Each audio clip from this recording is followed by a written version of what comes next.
Oke, shalom, selamat malam. Kita ketemu di channel Pelita Kakiku karena firman-Mu adalah pelita bagi kakiku dan terang bagi jalanku. Hari ini saya akan membahas salah satu bagian firman Tuhan yang saya ambil pertama ceritanya dari Nabi Yeskiel. Kita akan lihat ayatnya dalam Yeskiel 1 ayat 4 sampai ke 5. Lalu aku melihat sungguh angin badai bertiup dari utara dan membawa segumpal awan yang besar dan api yang berkilat-kilat, dan awan itu dikelilingi oleh sinar.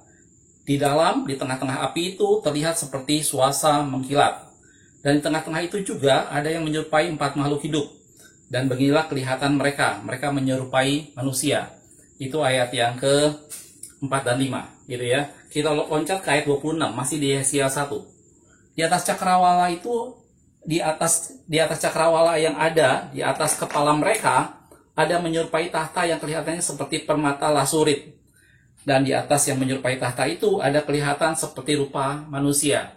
Nah, ini penglihatan Yeskiel pada saat dia berada di tepi sungai Kebar, gitu ya. Jadi kalau kita lihat sejarah sebelumnya, Yeskiel ini sedikit berbeda dengan Hosea. Jadi kalau sebelumnya saya pernah membuat video tentang Hosea, di mana saya menjelaskan di sana tentang Elkanah, Allah yang cemburu, dan Hosea bernubuat tentang kejatuhan kerajaan utara atau kerajaan Israel.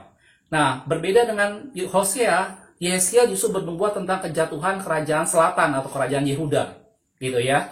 Dan Yeskiel sebenarnya adalah orang yang dibuang pada waktu itu untuk pembuangan pertama. Dan Yeskiel waktu itu bersama dengan para buangan, dia berada di tepi sungai Kebar. Sungai Kebar itu adalah salah satu sungai anak dari sungai Efrat, gitu ya. Dan pada orang buangan pada waktu itu dibawa di sana, Yeskiel berada di salah satu rombongan buangan itu. Dan dia bernubuat tentang kejatuhan kerajaan Yehuda atau kerajaan selatan, khususnya adalah penghancuran bait suci Salomo. Itu ada nanti di penyerangan yang ketiga, gitu ya. Dan tadi kita lihat bagaimana Yeskiel di tepi sungai Kebar, dan dia melihat suatu penglihatan yang luar biasa, bagaimana dia melihat kemuliaan Tuhan. Dibilang di sana ada nampak binatang dengan 4 wajah. Jadi kalau Anda baca cerita seluruhnya, ada binatang dengan 4 wajah. Dibilang wajahnya pertama menyerupai manusia, terus wajah yang kedua dia menyerupai singa, terus dia menyerupai raja wali dan seekor lembu, gitu ya. Dan itu adalah gambaran tentang bagaimana kehadiran Allah hadir di sana. Karena itu di ayat 26 tadi dikatakan di atas binatang itu duduk satu tahta, gitu. Yeskiel waktu itu melihat suatu kemuliaan Allah hadir di sungai Kebar.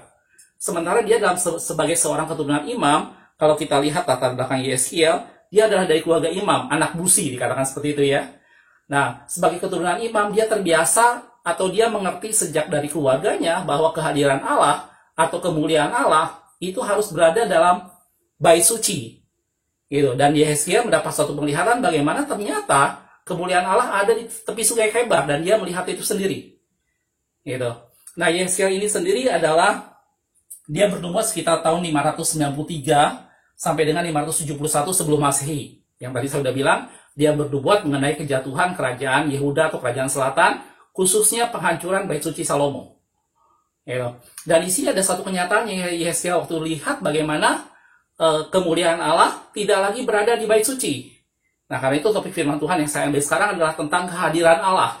Tentang bagaimana Allah hadir di tengah-tengah umatnya.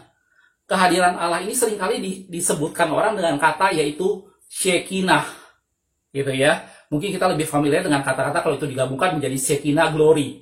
Sebenarnya Shekinah Glory itu artinya kemuliaan yang muncul karena adanya Shekinah. Shekinah itu sendiri adalah bentuk feminim dari suatu kehadiran ilahi atau hadirat Allah, gitu ya. Nah, Shekinah Glory adalah kemuliaan yang muncul dari sana. Nah, kalau kita lihat dalam firman Tuhan, kita udah tahu bahwa sebelumnya Allah selalu berdiam di kemah suci. Kemuliaan Allah, Shekinah Glory tadi, kehadiran Allah, itu Allah tidak pernah kemana-mana kecuali ada di bait suci. Kita akan lihat ayatnya di dalam Ulangan 12 ayat 5 sampai 6. Ini bagaimana waktu itu kemah suci pertama kali setelah dibangun, terus dibilang dalam firman Tuhan, Allah selalu menyuruh untuk umat Tuhan berangkat ke tempat yang ditujukan Tuhan, di mana namanya akan berdiam di sana. Allah berkali-kali berkata seperti itu. Ulangan 12 ayat 5 sampai 6. Tetapi tempat yang akan dipilih Tuhan Allahmu, dia bilang, dari segala sukumu sebagai kediamannya, untuk menegakkan namanya di sana. Terus dia bilang, tempat itulah yang harus kamu cari. Dan kesanalah kamu harus pergi. Jadi Allah udah bilang, ke tempat di mana namanya berdiam di sana, kesanalah kita harus pergi. Kesanalah tempat yang harus kamu cari. Itu adalah gambaran bahwa di sanalah letak Allah berada. Jadi kalau Anda yang pernah belajar masalah gempa, itu seperti epicentrum. Jadi kalau misalnya di gempa ada dua istilah, itu hipocentrum dan epicentrum. Hipocentrum itu adalah pusat gempa pada satu kedalaman tertentu di bawah tanah. Sedangkan proyeksinya ke permukaan, itu namanya epicentrum. Dan bait Allah itu menjadi epicentrum dari kehadiran Allah yang di surga. Bayangin saudaraku ya. Dan firman Tuhan katakan, ke tempat yang ditujukan Allah, agar namanya berdiam di sana, kesanalah kita harus mencari. Gitu. Lanjutannya, kesanalah kamu harus kamu bawa korban bakaran dan korban sembelihanmu, persembahan persepuluhan dan persembahan khususmu, korban nasarmu dan korban sukarelamu. Dibilang seperti itu. Anak-anak sulung, lembu sapimu, dan kambing dombamu. Gitu. Dan ini kata-kata ini berulang terus dalam firman Tuhan. Kalau kita lihat lagi dalam ayat yang lain, Ulangan 16 ayat yang ke-6 dikatakan seperti ini. Tetapi di tempat yang akan dipilih Tuhan Allahmu untuk namanya diam di sana, itu sekali lagi dibilang ke tempat yang dipilih oleh Tuhan Allahmu untuk namanya diam di sana, itu menjadi tempat kediaman Allah, itu menjadi tempat di mana Allah berdiam. Itulah Shekinah. Jadi Shekinah adalah tempat Allah berdiam, tempat tinggal Allah, yang adalah epicentrum atau proyeksi dari kehadiran Allah di surga, gitu ya.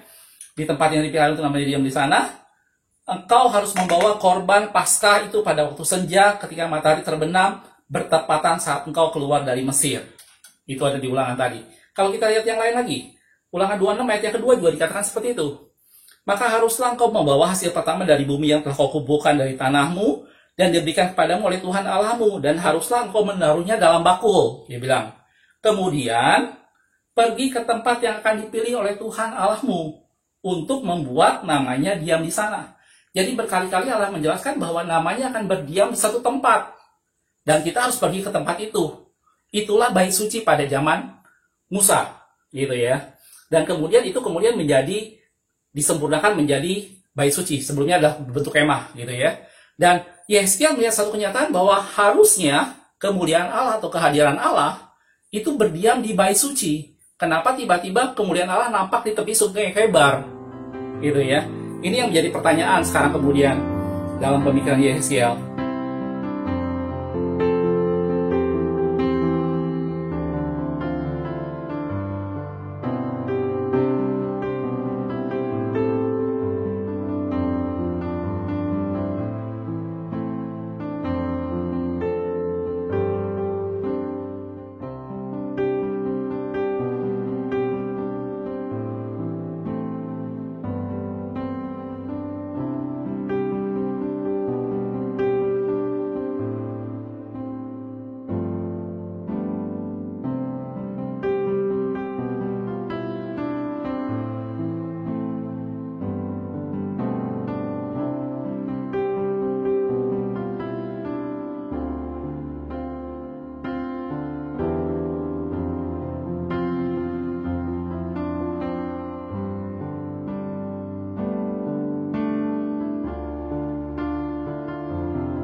Gitu ya. Dan sebelumnya kita sudah tadi saya jelaskan bahwa kemuliaan Allah sejak pertama kalau kita dengar kata Shekinah Glory, pasti yang kepikir di kita adalah pada waktu kemah suci ditahbiskan, kemudian ada kemuliaan Allah memenuhi kemah suci sehingga umat Tuhan tidak bisa mengadakan ibadah pada waktu itu. Sehingga akhirnya muncul istilah Shekinah Glory yang sangat populer. Gitu ya. Kita akan lihat ayatnya dalam Keluaran 40 ayat 34 sampai 38. Ini bagaimana Allah berdiam dalam kemah suci pertama kali. Lalu awan itu menutupi kemah pertemuan, kemah suci, tabernakel, dan kemuliaan Tuhan memenuhi kemah suci, dibilang. Sehingga Musa tidak dapat memasuki kemah pertemuan, sebab awan itu hinggap di atas kemah itu, dan kemuliaan Tuhan memenuhi kemah suci, dibilang seperti itu. Lanjutannya, apabila awan itu naik dari atas kemah suci, berangkatlah orang Israel dari tempat mereka berkemah. Lanjutannya, tetapi jika awan itu tidak naik, maka mereka pun tidak berangkat sampai hari awan itu naik.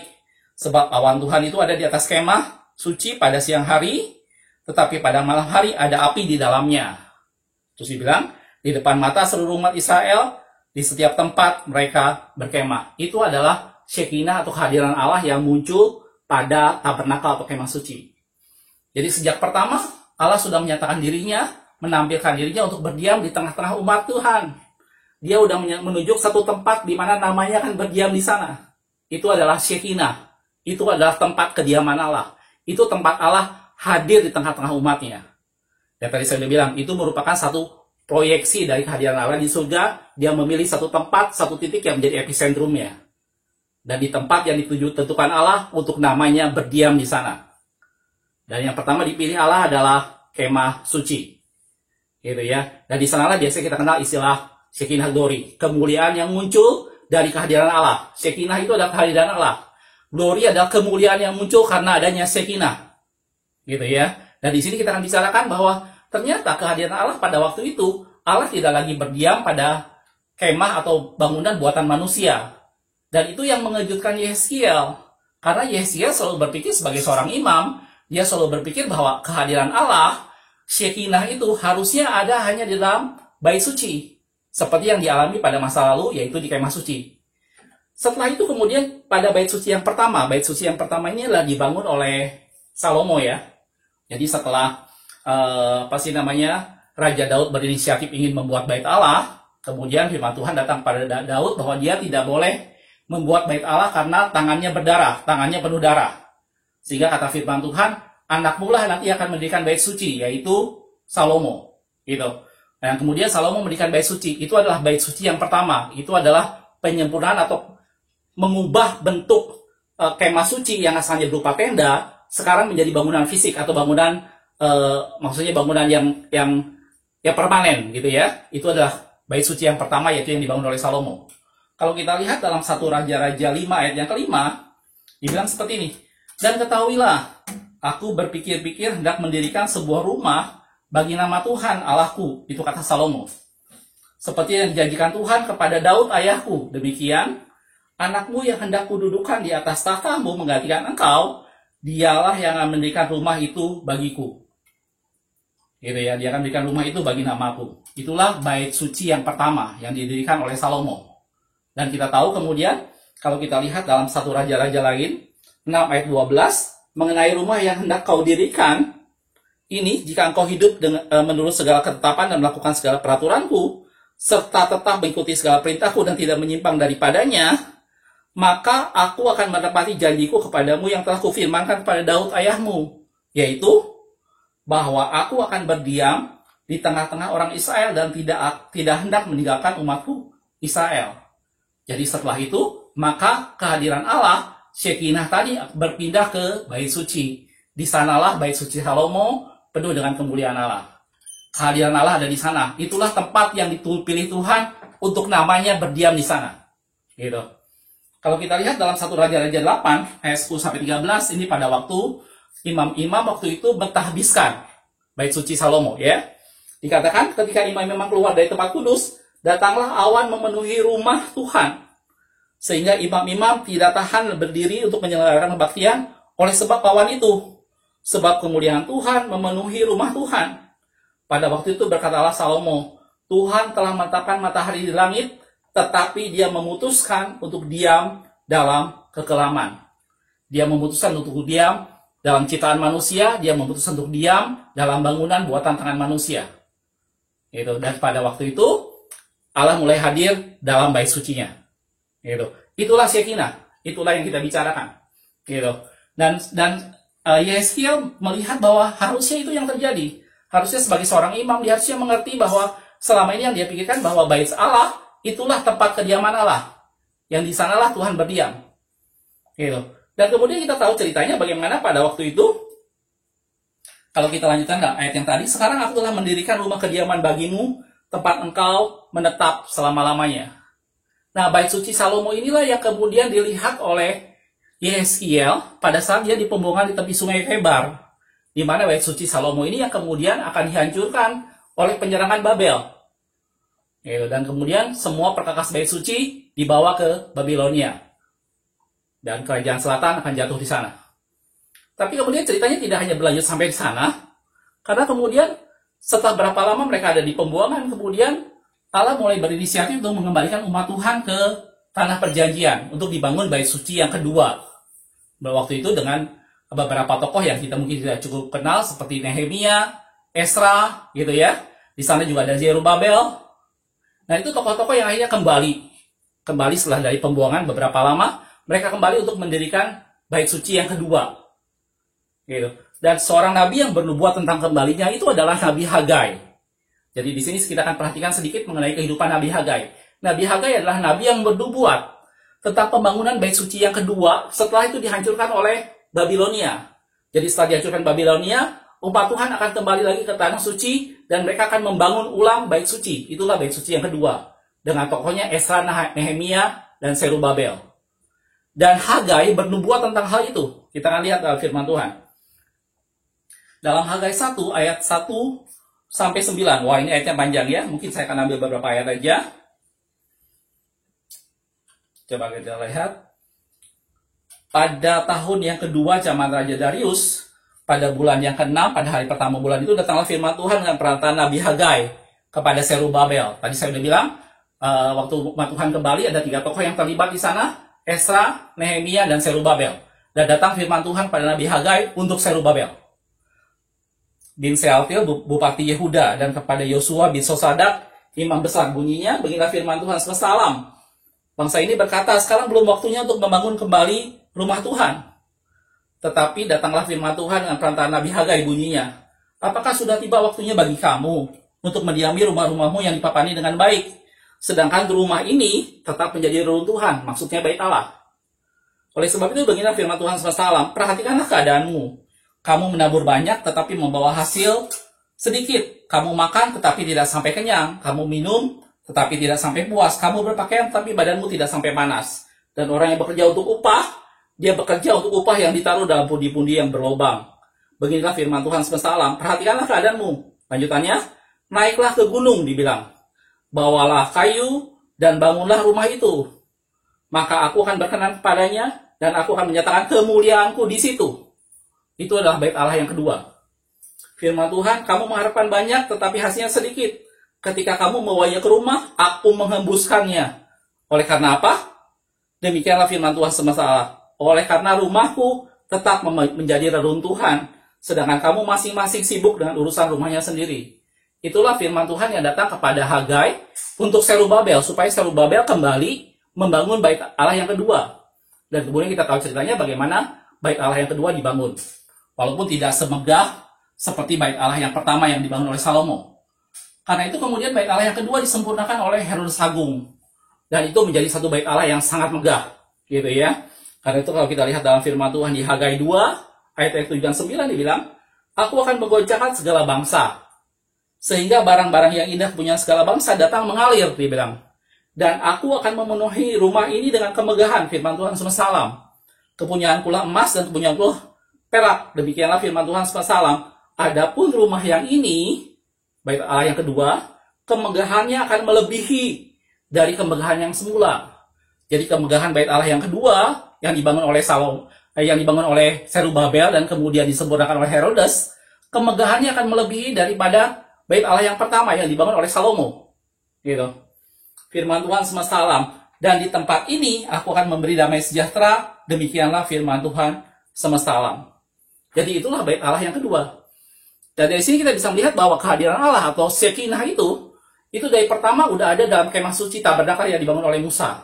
Di sanalah Allah berdiam. Di tempat yang ditunjukkan Allah agar namanya berdiam di situ, kesanalah kita harus pergi mencari. Kemudian setelah Salomo membuat bait Allah, kemuliaan Allah atau kehadiran Allah berdiam di bait suci yang pertama. Gitu. Dan kemudian setelah itu dihancurkan, Allah berinisiatif yang mengirim umat Tuhan untuk membangun bait suci yang kedua. Itulah yang dibangun oleh Zerubabel dan kemudian disempurnakan oleh Herodes. Di sana pula berdiam kemuliaan Allah. Bahkan dikatakan dalam Nabi Hagai tadi, kemuliaan rumah yang kemudian akan melebihi dari yang pertama. Dan itu yang diungkapkan oleh murid-murid Yesus. Karena bait suci yang kedua, inilah yang tempat waktu Yesus datang. Waktu Yesus datang dan dia mulai mengajar, dia ada dalam bait suci yang kedua yang disempurnakan oleh Herodes Agung tadi. Gitu ya. Kalau kita lihat ayatnya, dalam Lukas 21 ayat 5-6, ketika beberapa orang berbicara tentang bait Allah dan mengagumi bangunan itu, karena bangunannya sangat megah, itu kemuliaannya melebihi daripada yang sebelumnya. Kata firman Tuhan begitu tadi ya di Hagai.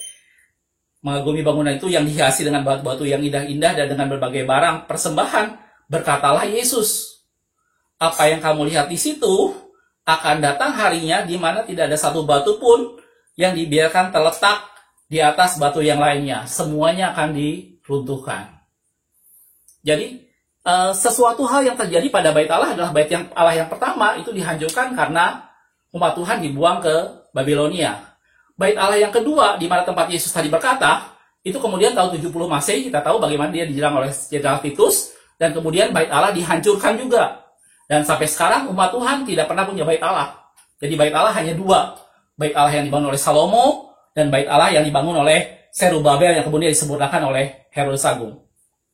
Nah, sementara dari pertama, Yeskiel mengerti bahwa kehadiran Allah harus hadir dalam bait Allah.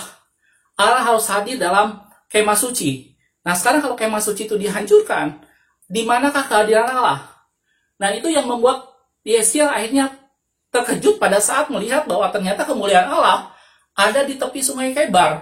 Di mana sungai Kebar itu tadi saya sudah bilang, itu adalah salah satu tempat pembuangan untuk umat Tuhan yang dibuang ke Babilonia. Gitu. Nah, sekarang kita lihat kemudian Yeskiel bertanya, apa sih yang menyebabkan kemuliaan Allah, kehadiran Allah itu keluar dari bait suci? Karena Allah harusnya berdiam di bait suci. Itulah saya sudah bilang berkali-kali, itulah tempat yang ditentukan Allah untuk namanya berdiam di sana. Itulah epicentrumnya, di mana Allah memproyeksikan kehadirannya di bumi, di tempat di mana ditentukan Tuhan, yaitu bait Allah. Gitu. Nah, sekarang apa sih yang menyebabkan Allah meninggalkan bait sucinya? Apa sih yang menyebabkan Allah tidak mau lagi berdiam di bait sucinya? Apa yang menyebabkan Shekinah itu kemudian meninggalkan bait suci?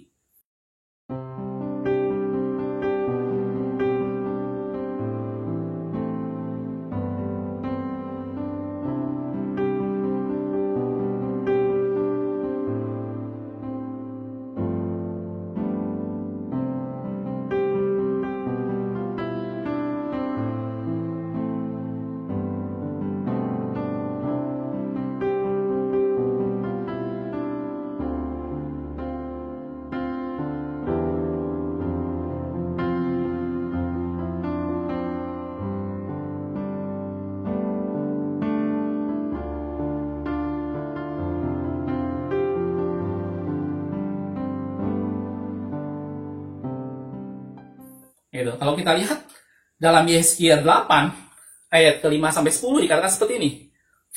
Firman-Nya kepadaku, hai anak manusia, lihatlah ke utara. Di firman Tuhan datang pada Yeskiel ya. Aku melihat ke utara, dia bilang, sungguh di sebelah utara gerbang mesbah dekat jalan masuk terdapat berhala kecemburuan tadi. Firman-Nya kepadaku, hai anak manusia, kau lihatkah apa yang mereka perbuat? Yaitu perbuatan-perbuatan kekejian yang besar-besar yang dilakukan oleh kaum Israel di sini, sehingga aku harus menjauhkan diri dari tempat kudusku. Jadi Allah meninggalkan tempat kudusnya itu karena Allah melihat ada berhala-berhala kekejian yang dibawa oleh umat Tuhan masuk ke dalam bait suci. Gitu. Engkau masih akan melihat perbuatan-perbuatan kekejian yang lebih besar lagi. Lanjutannya, dan dibawanya aku ke pintu pelataran, aku melihat sungguh ada sebuah lubang di dalam tembok itu, dalam temboknya. Firman-Nya kepadaku, hai anak manusia, perbesarlah lubang tembok itu. Sesudah aku memperbesar lubang itu, lihat ada sebuah pintu. Firman-Nya kepadaku, masuklah dan lihatlah perbuatan-perbuatan kekejian yang jahat yang mereka lakukan di sini. Lalu aku masuk dan melihat, sungguh dia bilang dalam firman Tuhan, segala gambar-gambar binatang melata dan binatang-binatang lain yang menjijikan dan segala berhala-berhala kaum Israel terukir pada tembok sekeliling bait Allah, pada tembok sekelilingnya. Itulah yang mengakibatkan Allah meninggalkan ruang kudusnya. Itulah yang mengakibatkan Allah meninggalkan tempat yang ditunjuk untuk namanya berdiam di sana. Karena apa? Karena ada berhala-berhala, ada patung-patung kekejian yang masuk ke sana. Itu terjadi pada waktu Yeskiel, pada waktu bait Allah yang pertama dihancurkan oleh Babilonia. Allah meninggalkan tempat kudusnya karena Yeskiel melihat ada sebuah lubang yang kemudian kalau dibuka ada pintu, dan waktu dia masuk dia melihat bahwa sekeliling temboknya semua diukir dengan berhala kekejian. Dan bait Allah yang kedua pada waktu zaman Yesus kita tahu sendiri. Tadi saya sudah bilang tahun 70 Masehi bait Allah yang kedua dihancurkan oleh Jenderal Titus. Dan sejak saat itu umat Tuhan tidak punya lagi bait Allah. Dan kita tahu apa yang terjadi dengan bait Allah pada zaman Yesus. Yesus menyucikan bait Allah. Pasti ingat ceritanya ya. Kita akan lihat ayatnya. itu ada di dalam Matius 21. Saya akan ambil yang Matius ya. Sebenarnya ceritanya ada yang Lukas dan Markus juga. Di Yohanes juga ada, cuma ada sedikit versi yang berbeda. Di Matius 21 ayat 12 sampai 13. Lalu Yesus masuk ke Bait Allah. Ini adalah Bait Allah yang kedua ya. Yang tadi dibangun oleh Zerubabel dan kemudian disempurnakan oleh Herodes Agung. Masuk ke sana dan mengusir semua orang yang berjual beli di halaman Bait Allah.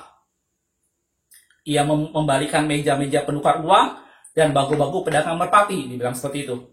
Dan berkata pada mereka, ada tertulis, rumahku akan disebut rumah doa, tetapi kamu menjadikannya sarang penyamun. Kata sarang penyamun ini dalam bahasa King James disebut den of thieves. Sarang tempat pencuri-pencuri berkumpul. Itulah yang menyebabkan Allah meninggalkan tempat kudusnya. Karena ada bahaya kekejian di sana, dan Yesus pun melakukan itu. Bagaimana dia dibilang, engkau menjadikan rumah Bapakku sebagai sarang penyamun, gitu. Dan akibatnya memang kemuliaan Allah tidak lagi berdiam di tempat kudusnya, gitu. Nah, kalau kita kembalikan sekarang pada konsep kehadiran Allah sejak pertama, kalau kita perhatikan pada waktu misalnya Allah menciptakan manusia pertama dan Hawa, Allah menaruh mereka di Taman Eden, di mana di Taman Eden itu mereka berada dalam hadirat Tuhan, di mana Shekinah itu ada bersama-sama dengan Adam dan Hawa pada waktu itu. Jadi Allah tidak lagi berdiam di satu tempat tertentu buatan manusia, tetapi Allah menaruh manusia di hadiratnya langsung. Allah menaruh manusia berada pada hadirat Tuhan, sehingga setiap saat mereka bisa berinteraksi dengan Tuhan. Karena itu kalau kita lihat dalam firman Tuhan, bagaimana Adam melihat waktu itu Allah berjalan di Taman Eden, gitu ya. Kita lihat ayatnya di dalam Kejadian 3 ayat yang ke-8, dikatakan seperti ini. Ketika mereka mendengar bunyi langkah Tuhan Allah, jadi mereka mendengar kalau Tuhan Allah berjalan di Taman Eden. Yang berjalan-jalan dalam taman itu pada waktu hari sejuk, bersembunyilah manusia dan istrinya itu terhadap Tuhan Allah di antara pohon-pohonan dalam taman. Jadi sebenarnya sejak pertama, Allah adalah pribadi yang omnipresent, dia adalah pribadi yang maha hadir. Dia bukan Allah yang hanya sekedar hadir dibatasi oleh buatan manusia, tidak sebenarnya. Tetapi Yeskiel, karena dia seorang imam, pemahaman di kepalanya selalu berpikir bahwa kehadiran Allah dibatasi oleh sebuah bangunan yang namanya Bait Suci atau Kemah Suci. Dan lebih kecil lagi dia dibatasi oleh yang namanya Tabut Perjanjian. Dianggap pada Tabut Perjanjian itulah kehadiran Allah, dan memang itu dilakukan. Di sanalah tempat yang ditunjukkan Allah agar namanya berdiam di sana. Tetapi Allah mengembalikan itu semua kembali pada masa sebelum itu semua ada, yaitu manusia berada pada hadirat Tuhan. Allah sebagai satu pribadi yang omnipresent yang ada di mana saja. Gitu. Dan Taman Eden menjadi gambaran tentang korelasi antara manusia dengan Allah sejak pertama. Manusia tidak dibatasi lagi oleh bangunan tertentu, manusia tidak dibatasi lagi oleh perantara-perantara tertentu, tetapi mereka bisa satu bentuk komunikasi langsung dengan Allah. Itu adalah konsep yang pertama tentang kehadiran Allah, tentang Shekinah itu. Gitu. Dan kemudian kalau ceritanya berlanjut, setelah manusia jatuh dalam dosa, dalam firman Tuhan dikatakan, semua manusia telah jatuh dalam dosa dan kehilangan kemuliaan Allah. Jadi yang mereka hilang dari manusia pada saat jatuh dalam dosa adalah, mereka hilang hadirat Allah dalam diri mereka. Hubungan mereka dengan Allah terputus karena hadirat Allah menjauh dari mereka. Karena itu dibilang, mereka kehilangan kemuliaan Allah. Shekinah glory itu hilang dari mereka. Itu yang terjadi pada waktu mereka jatuh ke dalam dosa. Karena sebelumnya mereka berada dalam hadirat Allah, mereka berada dalam Shekinah itu. Dan kalau kita lanjutkan ceritanya, bagaimana kemudian ada Abraham, ada Nuh, ada Henok, itu orang-orang yang punya komunikasi pribadi dengan Tuhan, di mana Allah hadir setiap saat bagi mereka. Allah berbicara setiap saat bagi mereka. Dan ini Allah yang mau coba sampaikan kepada Yeskiel. Allah coba memberitahu pada Yeskiel bahwa kehadiran Allah itu tidak lagi dibatasi oleh satu bangunan tertentu. Bahwa Allah hadir walaupun dia berada di tepi sungai Kebar, walaupun dia berada jauh daripada Bait Suci. Allah memberitahukan pada Yeskiel bahwa dia akan hadir dimanapun dia mau kehendaki. Dia tidak lagi dibatasi oleh ruang tertentu. Dan di sana bisa nampak kalau kita lihat dalam kehidupan Abraham, kehidupan Nuh, Henok dan lain sebagainya, itu orang-orang yang bertemu dengan Allah, ada dalam hadirat Allah walaupun tidak dibatasi oleh satu bangunan tertentu.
itu adalah konsep awal tentang hubungan antara Allah dengan manusia, di mana Allah menyatakan pribadinya kepada manusia.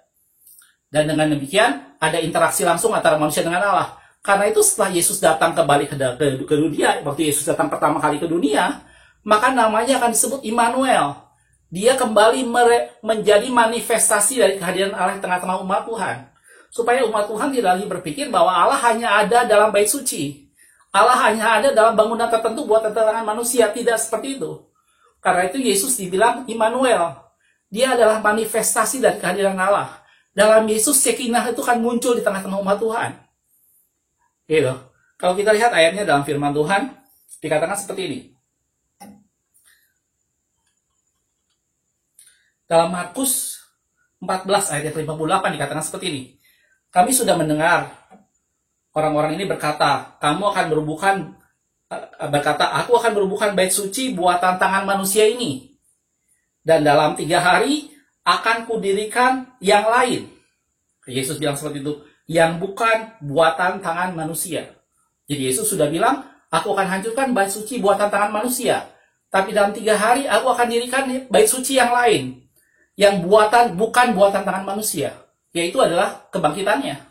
Itu adalah tubuhnya. Di dalam Yesus, itulah bait suci yang sesungguhnya. Di dalam Yesus, itulah tempat kehadiran Allah di sana. Itulah Shekinah glorinya. Itu ada dibilang, Yesus tidak lagi berdiam dalam bait suci buatan tangan manusia. Itu akan dihancurkan. Dalam 3 hari dia akan membangunnya kembali, yaitu bait suci yang lain, yang bukan perbuatan tangan manusia. Gitu. Di dalam ayat yang lain dikatakan seperti ini. Sebentar saudaraku. Kalau kita perhatikan sekarang dalam Kisah Rasul 17 ayat 24 sampai 25 dikatakan seperti ini.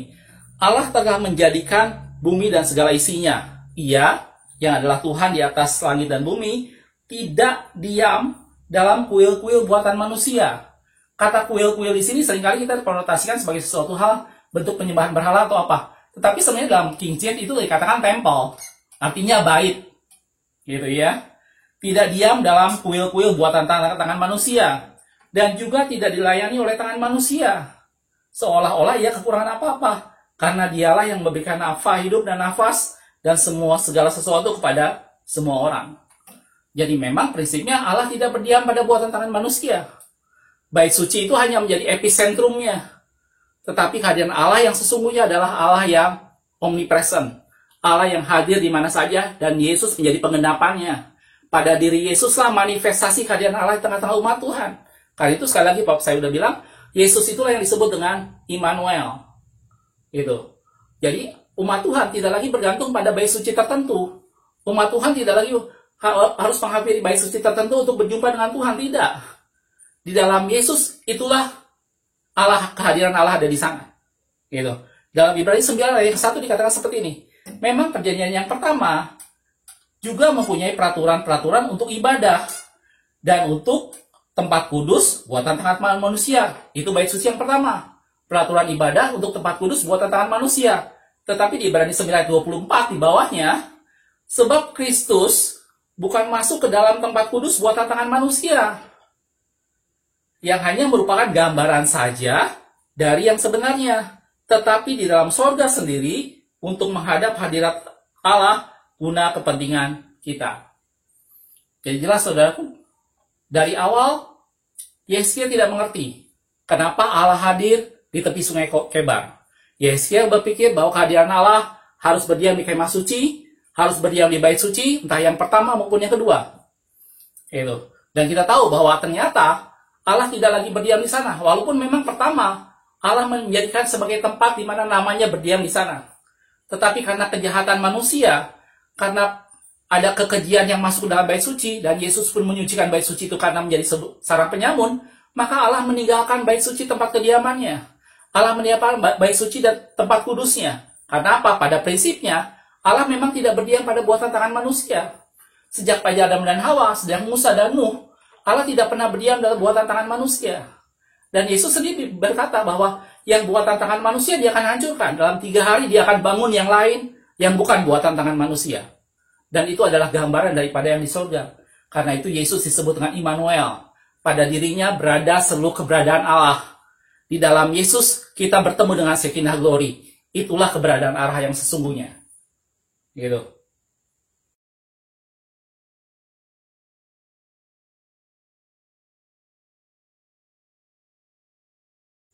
Kita lihat ayat yang lain. Dalam 1 Raja-Raja 8 ayat 27, ini pada waktu itu adalah Salomo berdoa setelah dia membangun bait suci. Salomo mengerti bahwa sesungguhnya bait suci yang dia buat itu tidak bisa memuat Allah seluruhnya. Gitu ya. Kita lihat dalam 1 Raja-Raja 8 ayat 27 dibilang, tetapi benarkah Allah hendak diam di atas bumi? Salomo bertanya, apa mungkin Allah yang begitu besar bisa muat atau bisa berdiam di atas bumi dalam bangunan yang dibuat oleh manusia? Lanjutannya dia bilang, sesungguhnya langit, bahkan langit yang mengatasi langit pun tidak dapat memuat engkau. Terlebih lagi rumah yang kudirikan ini. Salomo mengerti bahwa Allah tidak mungkin berdiam pada buatan tangan manusia. Tetapi Salomo melakukannya supaya apa? Supaya Tuhan berkenan diam di sana. Gitu. Jadi dari sejak pertama memang konsep kehadiran Allah adalah Allah ada di tengah-tengah umatnya dalam bentuk suatu pribadi yang omnipresent. Tidak ada lagi ada tempat tertentu di mana hanya kehadiran Allah di sana. Tidak. Allah bisa berhadir di mana aja. Dan itu adalah Shekinah. Shekinah itu artinya tempat kediaman. Tempat hadirnya Allah. Dan kalau Allah hadir, di sana ada kemuliaan yang terpancar. Itulah Shekinah glory. Gitu ya. Nah, kalau kita perhatikan sekarang, kehadiran Yesus tadi saya bilang, dia sekarang yang menyempurnakan. Dia yang mengembalikan. Dia mengembalikan semuanya. Karena itu Yesus dibilang sebagai Adam yang kedua. Dia mengembalikan manusia dengan hubungan dengan Allah seperti pada Adam yang pertama. Di mana Adam yang pertama ada dalam hadirat Tuhan. Melalui Yesus kita dihantar masuk hadirat Tuhan. Karena itu Yesus disebut sebagai Adam yang kedua. Gitu. Dan kalau kita perhatikan dalam kehidupan Yesus mengadakan mujizat itu tidak hanya di bait suci. Bahkan di luar bait suci, Yesus melakukan banyak mujizat. Supaya umat Tuhan pada waktu itu mengerti bahwa kehadiran Allah itu tidak hanya di bait suci. Dimanapun Allah bisa hadir. Gitu.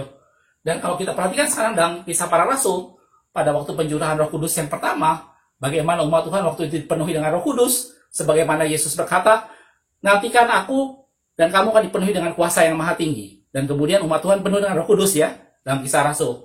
Dan kejadian itu sama sekali bukan di bait Allah, tapi kejadian itu suatu tempat biasa yang namanya loteng Yerusalem. Di sanalah umat Tuhan dilawat dan pertama kali mereka penuh dengan Roh Kudus. Nah itu kejadian-kejadian Yesus sudah coba tunjukkan bahwa Allah tidak lagi berdiam dalam buatan tangan manusia. Tapi Allah berdiam di setiap orang yang percaya tentang Yesus. Di setiap orang yang menyerahkan hidupnya pada Yesus, Allah bisa hadir dan berdiam di sana. Karena Yesus itu adalah manifestasi dari kehadiran Allah yang sesungguhnya. Karena itu dalam Yohanes 4 ayat 23 dikatakan, tetapi saatnya akan datang. Dan sudah tiba sekarang, bahwa penyembah-penyembah benar akan menyembah Bapa dalam roh dan kebenaran. Sebab Bapa menghendaki penyembah-penyembah yang demikian. Sebelumnya Yesus ngomong, kamu tidak lagi menyembah di gunung, atau kamu tidak menyembah lagi di Yerusalem. Karena apa? Bapa menghendaki penyembah-penyembah dalam roh dan kebenaran. Tidak ada lagi tempat tertentu di mana kita harus datang ke sana dan kita merasakan hadirat Tuhan di sana. Kita bisa merasakan hadirat Tuhan di mana saja. Kita bisa merasakan di kamar kita bisa merasakan di mobil kita bisa merasakan dimanapun juga. Kita tidak perlu mencari tabut perjanjian untuk merasakan hadirat Allah, tidak perlu. Karena Allah sudah hadir melalui Yesus. Yesus itu adalah manifestasi kehadiran Allah. Kita bisa mengalami Shekinah glory dimanapun kita berada. Karena itulah firman Tuhan dikatakan, di mana ada 2 atau 3 orang berkumpul dalam namaku, di situ aku hadir. Yesus bilang seperti itu. Kehadiran Yesus itulah Shekinah. Dan kalau Yesus hadir, maka kemuliaan yang muncul di sana. Itulah Shekinah glory. Gitu. Karena itu Yesus berdoa waktu pada murid-muridnya, aku telah memberikan kepada mereka kemuliaan yang kau berikan kepadaku. Dan kita tahu ceritanya bagaimana sebelumnya Yesus berubah dengan segala kemuliaannya. Di sana ada Musa dan Elia, gitu ya. Dan ada murid-muridnya yang menyaksikan itu. Ada 3 orang muridnya yang menyaksikan itu. Itu semua adalah gambaran bagaimana kemuliaan Allah semua ada pada Yesus. Di dalam Yesus, itulah manifestasi dari seluruh kemuliaan Allah. Kita tidak perlu lagi berada di bait suci atau di manapun juga. Di dalam Yesus kita menemukan itu semua. Gitu. Dalam Matius 28, ayat yang ke-20. Ini waktu Yesus mengutus murid-muridnya dikatakan, ajarlah mereka melakukan segala sesuatu yang telah kuperintahkan kepadamu. Dan ketahuilah, aku menyertai kamu sampai kepada akhir zaman. Jelas saudaraku? Jadi inilah satu bagian firman Tuhan tentang kehadiran Allah, tentang Shekinah. Yang waktu itu Yeskiel tidak mengerti. Yesaya hanya berpikir bahwa Allah harusnya hadir di bait Allah. Gitu. Tetapi Allah sudah menyatakan semuanya bahwa melalui Yesus, Yesus itu adalah Immanuel.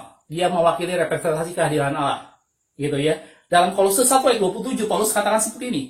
Kepada mereka, Allah mau memberitahukan betapa kaya dan mulianya rahasia itu di antara bangsa-bangsa lain. Rahasia apa? Rahasianya yaitu Kristus ada di tengah-tengah kamu. Itu rahasia besar. Karena umat Tuhan sebelumnya berpikir yang namanya Allah itu hanya ada di bait suci. Gitu. Sehingga kalau mereka mau berperang, mereka pengen menang dalam berperang, mereka harus bawa salah satu bagian bait suci, yaitu tabut perjanjian. Itu adalah jaminan kemenangan bagi mereka. Tetapi ada satu rahasia besar, yaitu Kristus ada di tengah-tengah kita. Itulah Immanuel.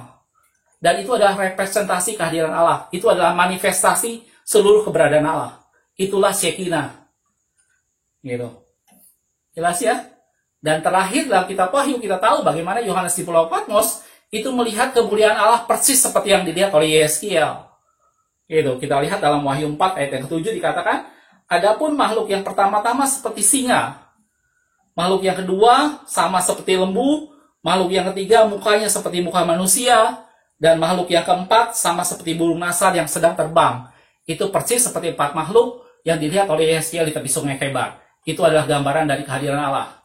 Jadi kehadiran Allah itu berada di mana saja. Tidak lagi pada satu bangunan tertentu, tidak lagi pada satu tempat tertentu. Karena Allah tidak pernah berdiam dalam buatan tangan manusia. Gitu. Melalui Yesus kita akan mengalami Allah. Melalui Yesus kita akan sampai kepada Allah. Melalui Yesus itulah manifestasi dari seluruh keberadaan Allah. Jelas saudaraku? Oke, mudah-mudahan dari penjelasan video ini kita bisa mengerti bahwa Shekinah Glory itu adalah sesuatu yang menjadi bagian kita. Shekinah Glory itu adalah sesuatu yang kita akan alami setiap saat dimanapun kita berada. Apabila kita mengundang hadirat Allah di kamar kita, di rumah kita, di usaha kita, di bisnis kita, dimanapun kita lakukan, kita bisa mengundang hadirat Allah di sana. Dan kalau ada hadirat Allah hadir di sana, maka ada kemuliaan Allah, glory itu akan terpancar di sana. Jelas ya saudaraku? Makasih sudah menonton. Kiranya tubuh, jiwa, dan roh kita terpelihara menjelang kedatangan Kristus yang 2 kali. Tuhan Yesus memberkati.